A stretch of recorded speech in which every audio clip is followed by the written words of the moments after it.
Chapter 22 in James and the Giant Peach. In a few minutes, everything was ready. It was very quiet now on the top of the peach. There was nobody in sight, nobody except the earthworm. One half of the earthworm, looking like a great, thick, juicy, pink sausage, lay innocently in the sun for all the seagulls to see. The other half of him was dangling down the tunnel. James was crouching close beside the earthworm in the tunnel entrance, just below the surface, waiting for the first seagull. He had a loop of silk string in his hands. The old green grasshopper and the ladybug were further down the tunnel, holding on to the earthworm's tail, ready to pull him quickly in out of danger as soon as James gave the word. And far below, in the great hollow stone of the peach, the glowworm was lighting up the room so that the two spinners, the silkworm and Miss Spider, could see what they were doing. The centipede was down there, too, exhorting them both frantically to greater efforts, and every now and again James could hear his voice coming up faintly from the depths, shouting, "Spin, silkworm, spin, you great fat lazy brute! Faster, faster, or we'll throw you to the sharks!" "Here comes the first seagull," whispered James. "Keep still now, earthworm, keep still. The rest of you get ready to pull." "Please don't let it spike me," begged the earthworm. I won't. Shh." Out of the corner of one eye, James watched the seagull as it came swooping down toward the earthworm, and then suddenly it was so close that he could see its small black eyes and its curved beak, and the beak was open, ready to grab a nice piece of flesh out of the earthworm's back. "Pull!" shouted James. The old green grasshopper and the ladybug gave the earthworm's tail an enormous tug, and like magic, the earthworm disappeared into the tunnel. At the same time, up went James' hand, and the seagull flew right into the loop of the silk that he was holding out. The loop, which had been cleverly made, tightened just the right amount, but not too much, around its neck, and the seagull was captured. "Hooray!" shouted the old green grasshopper, peering out of the tunnel. "Well done, James." Up flew the seagull, with James paying out the silk string as it went. He gave it about 50 yards and then tied the string to the stem of the peach. "Next one," he shouted, jumping back into the tunnel. So there's the seagull.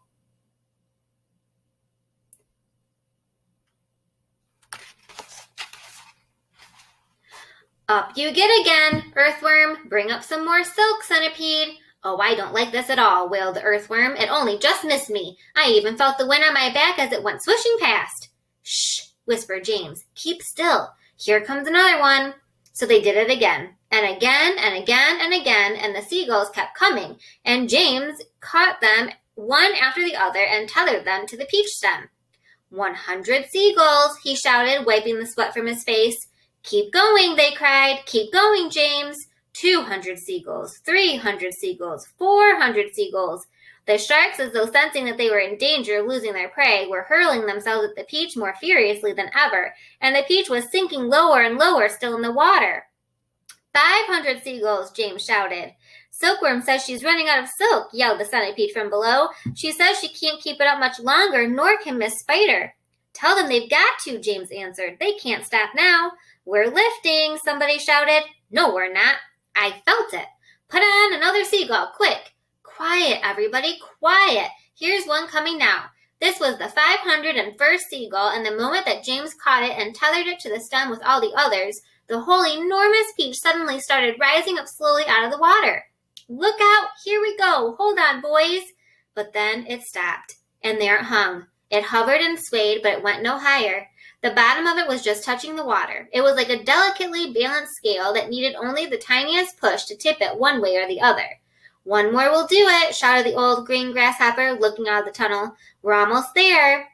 And now came the big moment. Quickly, the 502nd seagull was caught and harnessed to the peach stem. And then suddenly, but slowly, majestically, like some fabulous golden balloon, with all the seagulls straining at the strings above, the giant peach rose up, dripping out of the water, and began climbing towards the heavens. Here it is. Look at all those seagulls. And the peach up in the air. Chapter 23.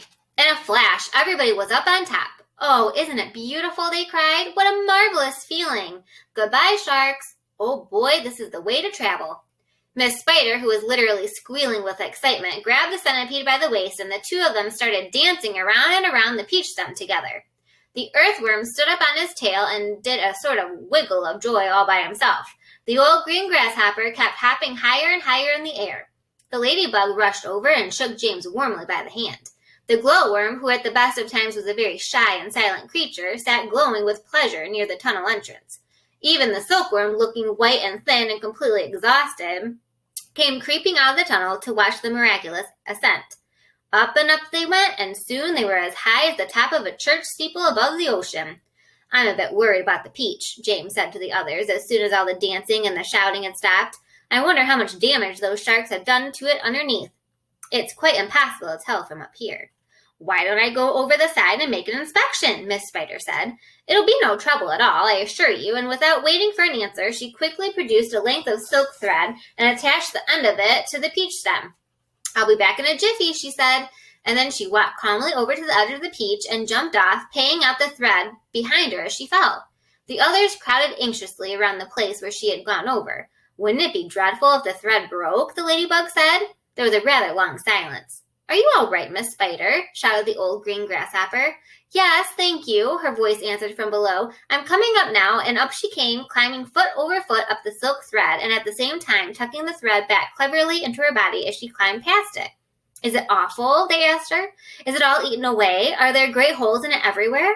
Miss Spider clambered back onto the deck with a pleased but also rather puzzled look on her face. "You won't believe this, but actually there's hardly any damage down there at all. The peach is almost untouched. There are just a few tiny pieces out of it here and there, but nothing more." "You must be mistaken," James told her. "Of course she's mistaken," the centipede said. "I promise you I'm not," Miss Spider answered. "But there are hundreds of sharks around us. They churned the water into a froth." "I don't care what you saw," Miss Spider answered. "They certainly didn't do much damage to the peach." "Then why did we start sinking?" the centipede asked. "Perhaps we didn't start sinking," the old green grasshopper suggested. "Perhaps we were all so frightened that we simply imagined it." This, in point of fact, was closer to the truth than any of them knew. A shark, you see, has an extremely long, sharp nose, and its mouth is set very awkwardly underneath its face and a long way back. This makes it much more or less impossible for it to get its teeth into a vast, smooth, curving surface such as the side of a peach. Even if the creature turns onto its back, it still can't do it because the nose always gets in the way.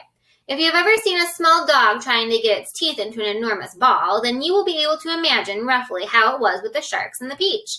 "It must have been some kind of magic," the ladybug said. "The holes must have healed up by themselves." "Oh, look, there's a ship below us," shouted James. Everybody rushed to the side and peered over. None of them had ever seen a ship before. "It looks like a big one. It's got 3 funnels. You can even see the people on the decks. Let's wave to them. Do you think they can see us?" Neither James nor any of the others knew it, but the ship that was now passing beneath them was actually the Queen Mary, sailing out of the English Channel on her way to America. And on the bridge of the Queen Mary, the astonished captain was standing with a group of his officers, all of them gaping at the great round ball hovering overhead. "I don't like it," the captain said. "Nor do I," said the first officer. "Do you think it's following us?" said the second officer. "I tell you I don't like it," muttered the captain. "It could be dangerous," the first officer said. "That's it," cried the captain. "It's a secret weapon. Holy cat, send a message to the Queen at once. The country must be warned and give me my telescope." The first officer handed the telescope to the captain. The captain put it to his eye. "There's birds everywhere," he cried. "The whole sky is teeming with birds. What in the world are they doing? And wait a second. There are people on it. I can see them moving. There's do I have this darn thing focused right? It looks like a little boy in short trousers. Yes, I can distinctly see a little boy in short trousers standing up there. And there's a sort of giant ladybug. Now, just a minute, Captain," the first officer said. "And a colossal green grasshopper." "Captain," the first officer said sharply. "Captain, please." "And a mammoth spider." "Oh, dear, he's been at the whiskey again," whispered the second officer. "And a simply enormous centipede," screamed the captain. "Call the ship's doctor," the first officer said. "Our captain is not well." A moment later, the great round ball disappeared into a cloud, and the people on the ship never saw it again.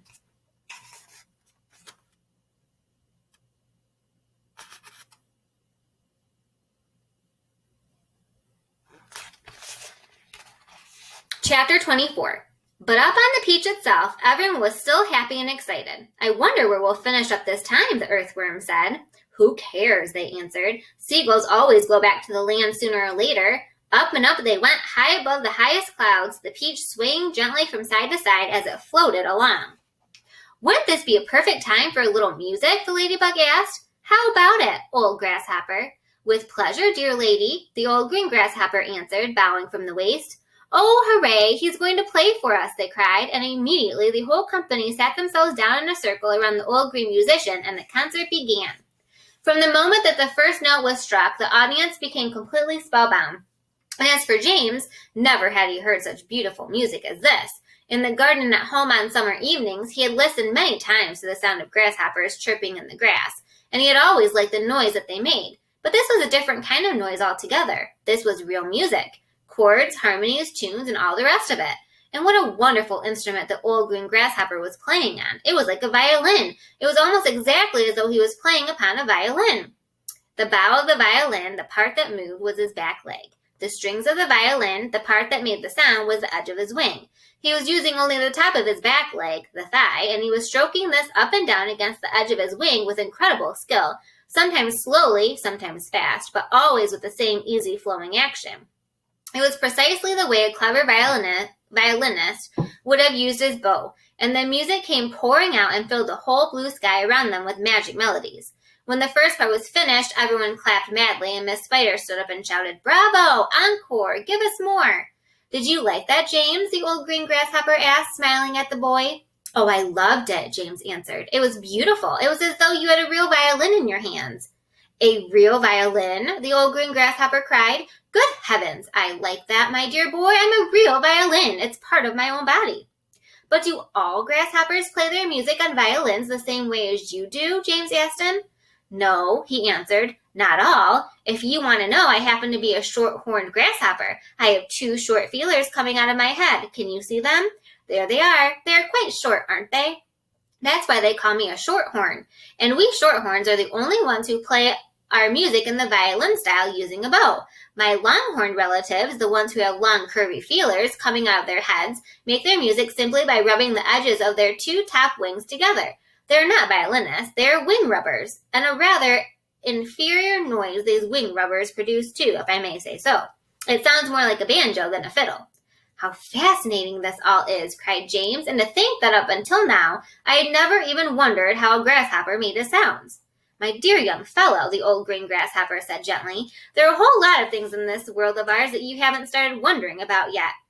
Where, for example, do you think that I keep my ears? Your ears? Why, in your head, of course. Everyone burst out laughing. You mean you don't even know that? Cried the centipede. Try again, said the old green grasshopper, smiling at James. You can't possibly keep them anywhere else. Oh, can't I? Well, I give up. Where do you keep them? Right here, the old green grasshopper said, one on each side of my tummy.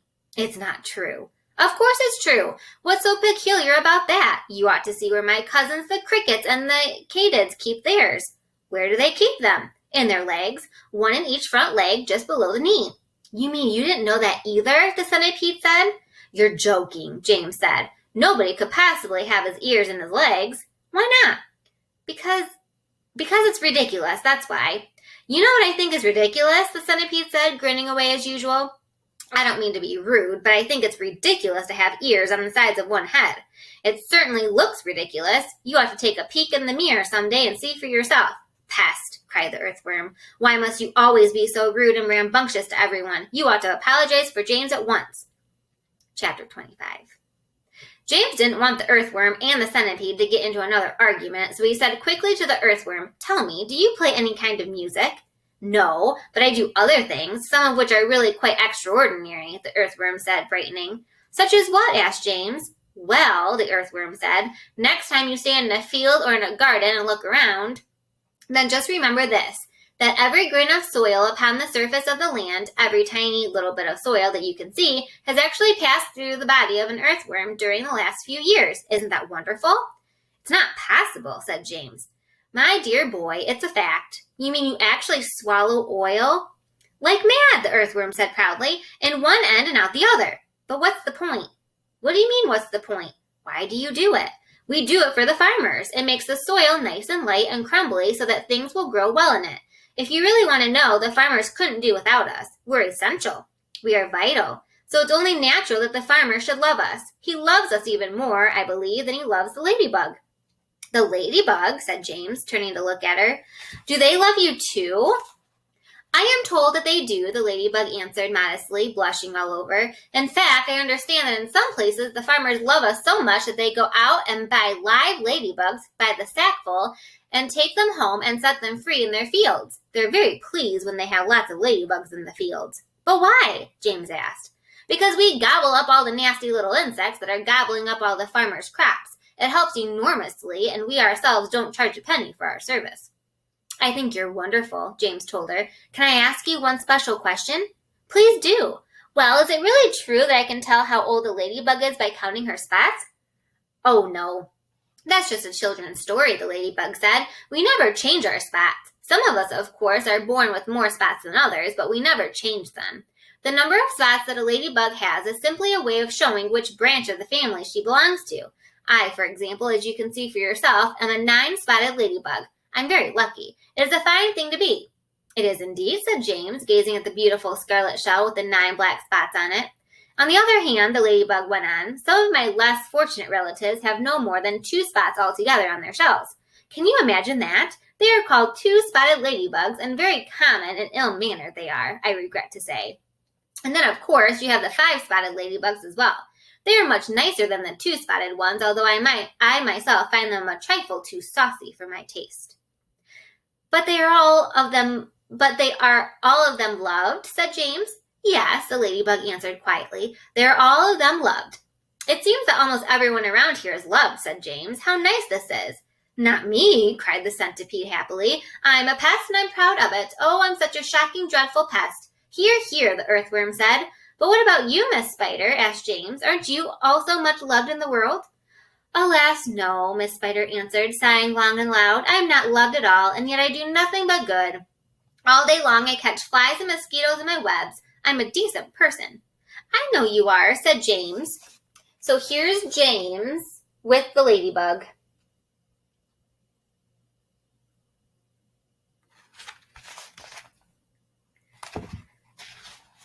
"It is very unfair the way we spiders are treated," Miss Spider went on. "Why, only last week your own horrible Aunt Sponge flushed my poor dear father down the plug hole in the bathtub."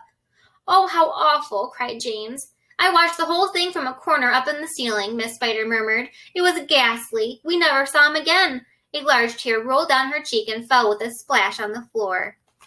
There she is. How sad. Poor Spider. "But is it not very unlucky to kill a spider?" James inquired, looking around at the others. "Of course it's unlucky to kill a spider," shouted the centipede. "It's about the unluckiest thing anyone can do. Look what happened to Aunt Sponge after she'd done that. Bump. We all felt it, didn't we, as the peach went over her? Oh, what a lovely bump that must have been for you, Miss Spider." "It was very satisfactory," Miss Spider answered. "Will you sing us a song about it, please?" So the centipede did. Aunt Sponge was terrifically fat and tremendously flabby at that. Her tummy and waist were as soggy as paste. It was worse on the place where she sat. So she said, "I must make myself flat. I must make myself sleek as a cat. I shall do without dinner to make myself thinner." But along came the peach, oh, the beautiful peach, and made her far thinner than that.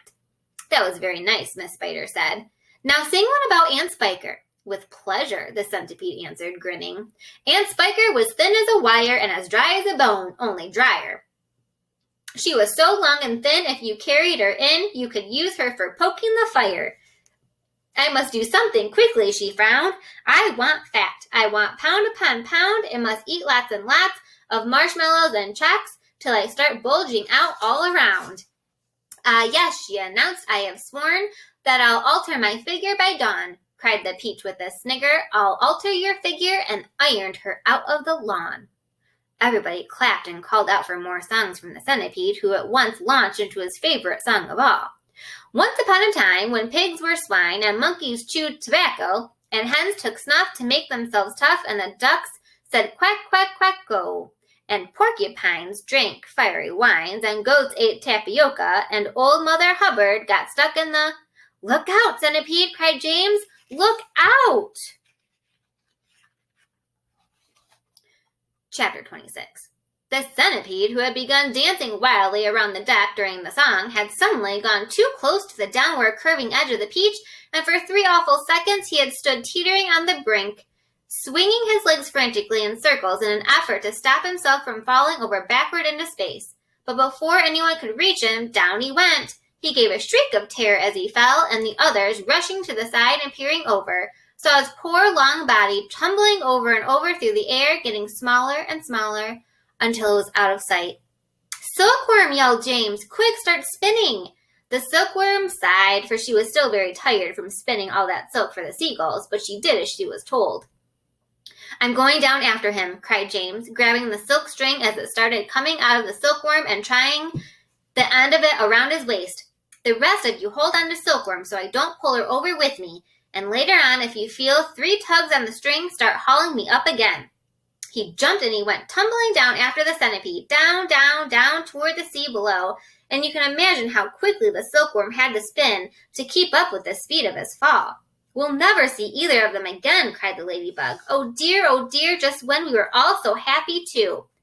Miss Spider, the glowworm, and the ladybug all began to cry. So did the earthworm. "I don't care a bit about the centipede," the earthworm said, "but I really did love that little boy."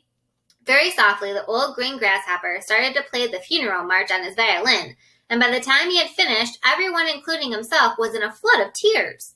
Suddenly, there came 3 sharp tugs on the rope. "Pull!" shouted the old green grasshopper. "Everyone get behind me and pull!"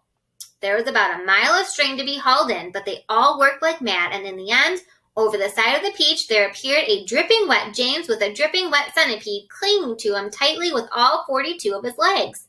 "He saved me!" gasped the centipede. "He swam around in the middle of the Atlantic Ocean until he found me."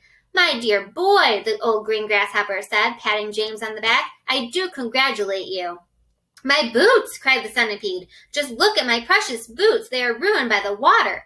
"Be quiet," the earthworm said. "You're lucky to be alive." "Are we still going up and up?" asked James. "We certainly are," answered the old green grasshopper, "and it's beginning to get dark." "I know. It'll soon be night. Why don't we all go down below and keep warm until tomorrow morning?" Miss Spider suggested.